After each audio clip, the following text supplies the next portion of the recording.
I'm new to the whole dating scene. Most of my previous boyfriends were dudes who orbited around my friend circle, and conversation flowed easily. However, once the friend ratio of exes in my group started creeping towards the 40% mark, I figured it's probably time I started branching out.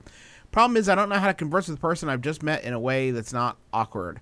Once I start trying to think of something to ask, panic sets in, and I draw a total blank. It's the getting to know you questions that I struggle with the most.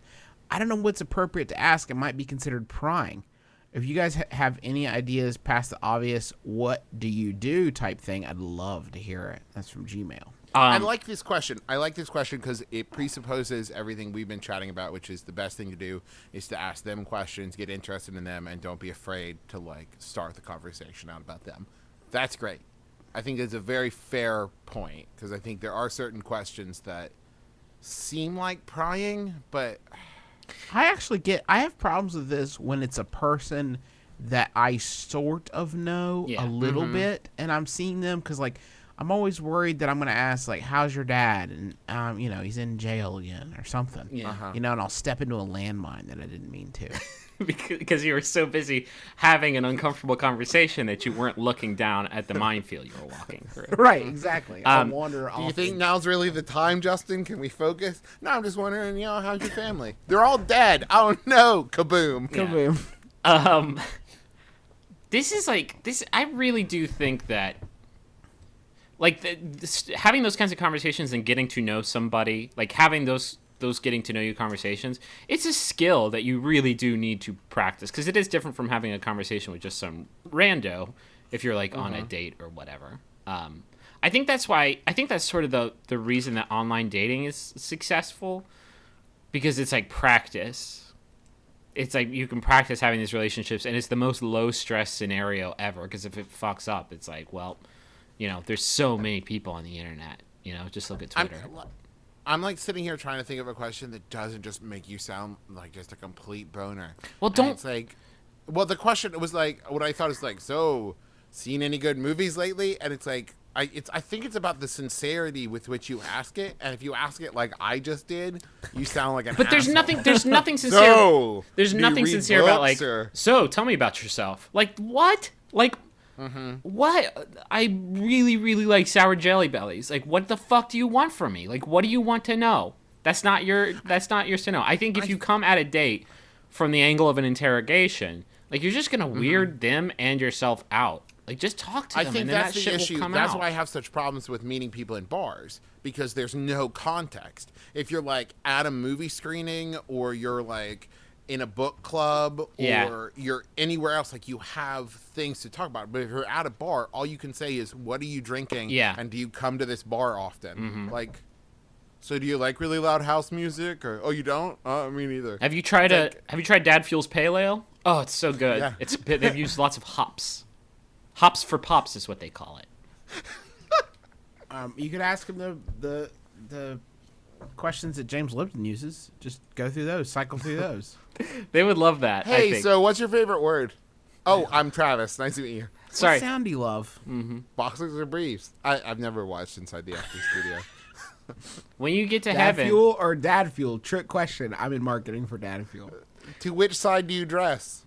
I Platform shoes or bow ties? I think that would be great. Just set yourself up a set of flashcards that was all or questions that didn't have anything to do with one another. Flamingos or bathtubs? Oh, very interesting. Witches or sandwiches? And I do mean here witches that mainly practice their machinations in sand. Do you know what is really usually very successful is if you are at a bar or something and you're meeting somebody, just walk up to the person and then point to the person next to them and be like, this guy, right? I'm Griffin, by the way. Maybe offer him a Tums, because most of the time you could probably use one. Oh, I've got Like yucky your tummy. stomach acids. I've got yucky tummy. Do you have yucky tummy? Pop one of these. I'm Griffin, by the way. This is going great. I think if you... I really feel like we've made a tummy connection. When you introduce yourself to somebody, if you say, I'm and then your name, and then by the way. That's probably the worst. That's probably the worst I 5. love it because it implies that you've just had like a really long, in-depth conversation Right. and failed to mention your name. But if you're like, "Hello, I'm Griffin," by the way. But I played that like when I was in this person's shoes, like just out of a relationship in college, and like had never really like dated before, and like would just be talking to like some strange person I just met at a bar, like, and then we talk for like 10 minutes about like some shitty movie that we just saw, and then it's like, oh, I'm Griffin, by the way. I should have afforded you that information 10 minutes ago. Maybe. Whoops. Movies do this all the time, though. Movies do this with a delayed title card. So you'll be watching Jake Sully run through the jungle for 10 minutes, and then after 10 minutes, it's like, oh, I'm Avatar, by the way. Mm-hmm. That's the movie I am. Maybe we should play it like that and be like, "I'm Griffin, by the way, directed by Griffin, starring Griffin." Coming soon. And then leave the room. And that was just a teaser, and then you come back and you say, "It's time for the release date," by which I mean sex. Okay, next time you're talking to someone of the opposite sex and trying to pick them up, stop them after 2 minutes and 30 seconds and say, "Sorry, baby, this is just a trailer." Unless you're ready for the Red Band trailer, and then you get your dick out. In which case, I will meet you in the alley. I'm gonna box office smash your pussy apart. Did I do good?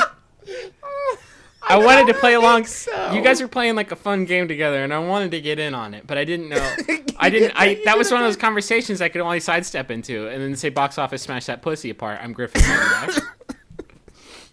You're welcome, guys. Great guys and so inclined girls. There's a great line you can use next time you're in a movie. It's the worst. Just get engaged as quick as you can, man. And nobody knows what they're doing up there.